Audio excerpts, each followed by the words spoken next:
Harihi Om. Sahana Bhavatu, Sahanau Punaktu, Sahaviryan Kadabhavahai, Tejasvi Navati Tamastruma Vidvishavahai. Om Shanti Shanti Shanti. Om Jaya Shri Krishna Chaitanya Prabhu Nityananda, Shri Advaita Gadadhara Shiva Sari Gaura Bhakta Vrinda. Hare Krishna, Krishna Krishna, Hare Hare, Hare Rama, Rama Rama, Hare Hare. So now we have Arjuna then at the palace of Indra, and Indra is then showing him all the different weapons and that. Although living amid splendor and opulence, Arjuna could not forget his brothers in the forest, and he longed to return to them. Whenever he thought of his brothers, he also remembered the circumstances that had brought them to the forest.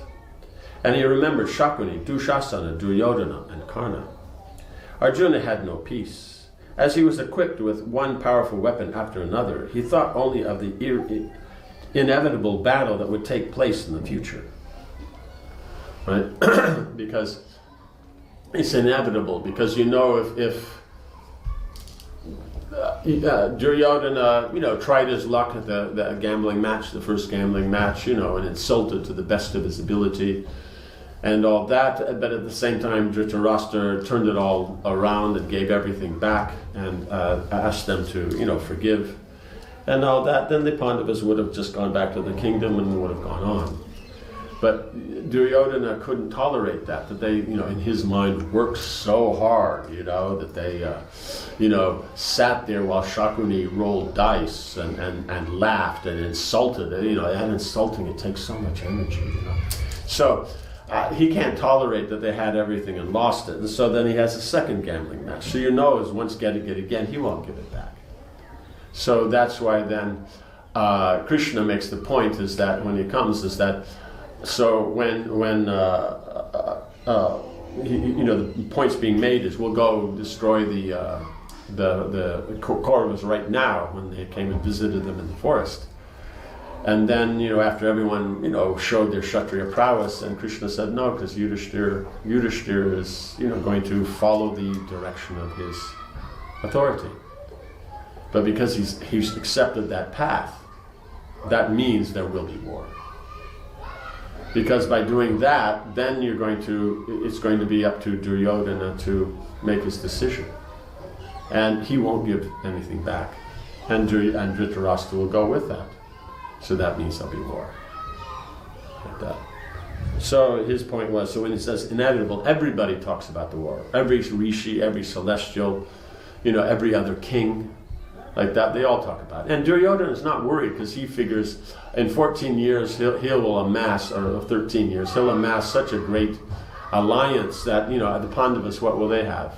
5 Pandavas against, millions and millions of people, So his idea is that they'll never win. So we'll have that prosperity eternally, right? Even though he's going to die, but whatever. No one would be able to stand against him now, right, against Arjuna, those wicked-minded men would be punished. Draupadi would be avenged, and Yudhishthira's kingdom would be recovered. When Arjuna had become adept at using all the weapons, right, because he's showing him how everything works, what are the mantras, how to send it, how to receive it, everything, so that he's perfect in it, right?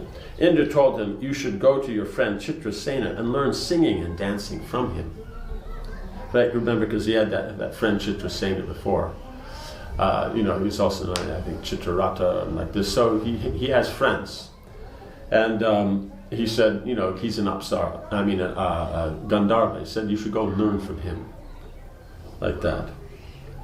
He can teach you music that does not exist in the world of men and is known only to the celestials.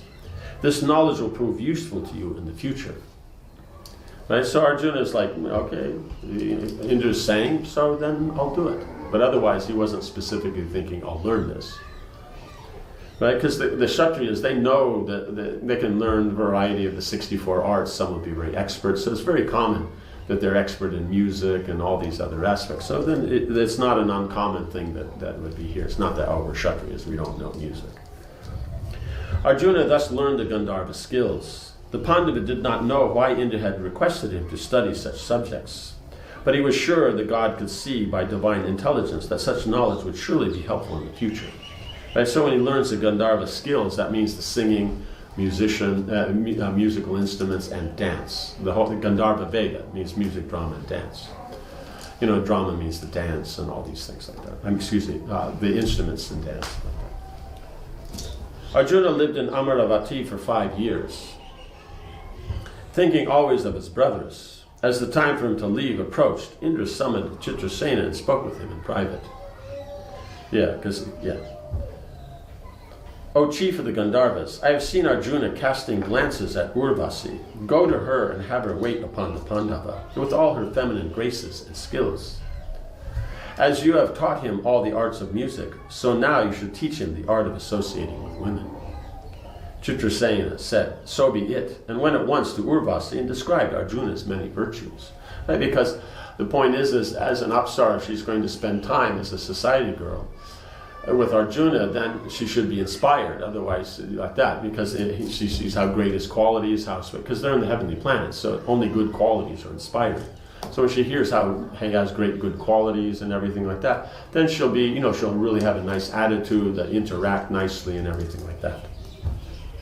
So this is Chitrasena. O lady of fair hips, know that I have come here on Indra's command to ask from you a favor, right? Because in here you're asking a favor, but that means they owe you something.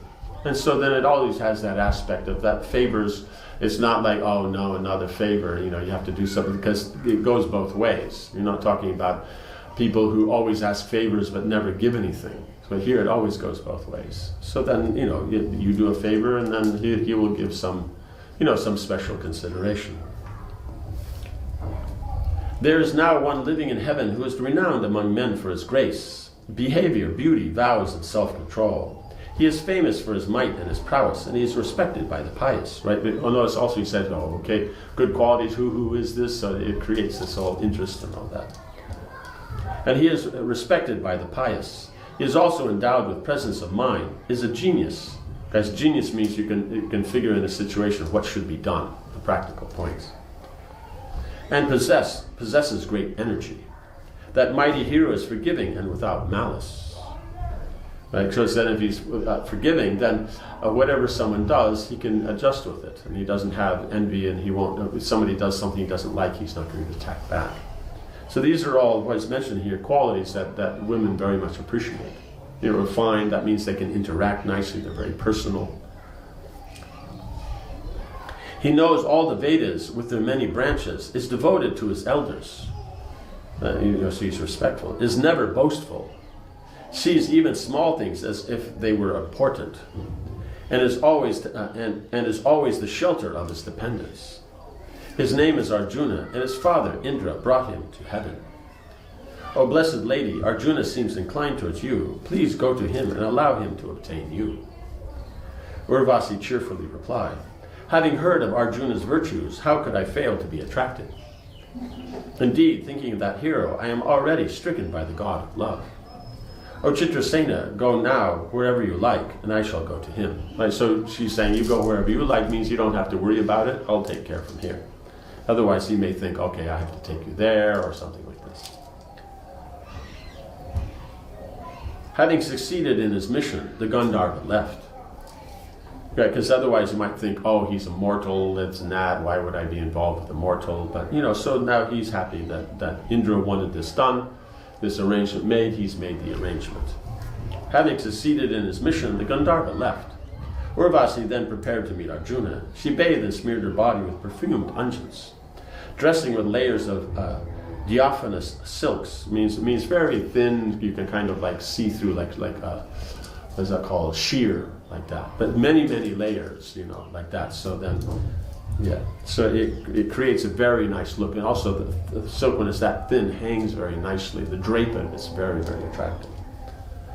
She adorned herself with jewels and gold ornaments, as well as fragrant garlands of brightly colored flowers. She was absorbed in thoughts of Arjuna, and her heart was pierced with Cupid's arrows. Inflamed by desire, She imagined herself lying with Arjuna on a soft, wide bed laid over with silk sheets. Set out in time, so they're silk sheets, so they're not even, Egyptian cotton's not enough, here. They're in the heavenly planets. Setting out at a time when the moon began to rise. Right, so that means is that in the evening there, the moon comes up. Then evening is always kind of a nice time for emotions and these like that. The moon comes up, it's very beautiful, so then, it's nice for seeing, going for walks in the garden, or, it also, the mind becomes very, very focused and all that. For those who have a good mind is nicely situated. The thin-waisted Urvasi went towards Arjuna's abode. As she walked, her long black braids, which she had decorated with bunches of flowers, swung around her beautiful white face. Because they'll always put these white bunches of flowers in your hair and like that. South, you see, they do a little bit as a thing just on the back, on the where they tie their hair, and then just there. But here is how they put, and they use so many and all that. It's a very nice thing. It's something you see the Gandharvas especially use, because the Apsaras, they're the feminine counterparts of the Gandharvas. Her two finely tapering breasts, adorned with a string of diamonds and pearls, and smeared with fragrant sandalwood paste, trembled as she walked gracefully through the gardens. Her high, round hips, covered with thin cloth and decked with golden chains, moved from side to side. The rows of golden bells around her ankles tinkled gently. Yeah, so the hips means you're going to have what you're wearing, the lower cloth, but then you're also going to have like a belt piece, so that they'll put a very nice belt piece on of another piece of cloth. It's very, very good, and it adorns and it brings out the curvature of the hips and everything. She defied the splendor of the full moon, right? Because she went out with the full moon, so you see the two, then she'll look better. And was quite capable of breaking the vows of great ascetics. Right? It means you see, she's the top of all of them, but you see the other, because there's 5 main apsaras, so of the 5, she's the head of the 5, but they're considered the best. And then these, you see, they're sent down, Vishwamitra, I think Menaka with Vishwamitra, but so they're very, very, very, very beautiful, very attractive. Exhilarated by the little liquor she had drunk and full of desire, she cast glances from side to side and seemed even more alluring. Seeing her pass, the citizen Charanas considered her the finest sight in heaven. Right, because they'll just think, oh, she's just like the perfection of feminine beauty and all that. In heaven. It means you go up higher than they have, there's more. She soon arrived at Arjuna's door and sent word to him through the doorkeeper. Arjuna immediately invited her into his house. He was anxious that the goddess had come to see him at night. Seeing her incomparable beauty, he closed his eyes out of modesty, right? Because she had dressed nicely to be for feminine attraction and everything like that. So then he's feeling a little modest. Because she's the best. And so then she'll have done the most perfect job, as we see the Siddhas and Charanas, made the point. Arjuna worshipped her as if he were his superior and said, "O foremost of Apsaras, I bow down to you. What is your command? I am your servant." Hearing his words, Urvasi was overjoyed. Her voice rang out, because then you see has that very, mood. He wants to, whatever it is her command, whatever it is that they're doing, like this, is that he's ready to any activity to execute. And so then for the girl, then it's always nice that you have a boy who's fully attentive to her interest, her desires, her needs, and is willing to carry everything out. So from the opening, it sounds like this is moving in the right direction. Her voice rang out like tinkling bells. "O best of men, I will tell you what brings me here. When you first came to heaven, a large assembly was convened during which we celebrated your arrival. All the gods and celestials were present, and you were seated by Shakra's side. You saw me then dancing in the midst of the chief Apsaras." Right? So the chief Apsaras means there's going to be her and the other 4, as we mentioned, so the main 5, and then whoever else is there, because they're going to have a hierarchy. Just as you have in the men's world that you have, according to position or status you have. So also in the feminine world, they have by whatever is their particular feminine prowess and all that.